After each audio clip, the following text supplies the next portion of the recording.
আজকে সোনামণিকে কলেজে যাওয়ার সময় এই টিফিনটা বানিয়ে দিয়েছিলাম।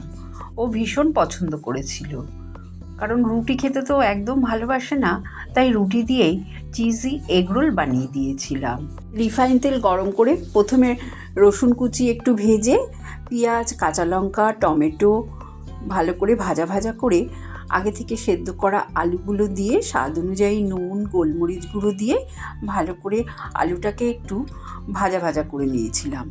তারপরে আলুর পুরটা তৈরি হয়ে গেলে নামিয়ে ওই প্যানের মধ্যে বাটার দিয়ে দিলাম দুটো ডিম ফাটিয়ে। ডিমটা হালকা একটু ভাজা হলেই রুটিটা ওপর থেকে দিয়ে দেব, দিয়ে দুপিঠ ভালো করে সেঁকে নেব।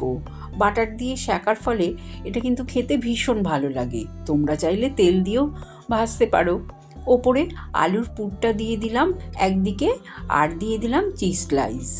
এবার উল্টিয়ে ভাঁজ করে রুটিটাকে ভালো করে দুপিঠ ভেজে নিলাম।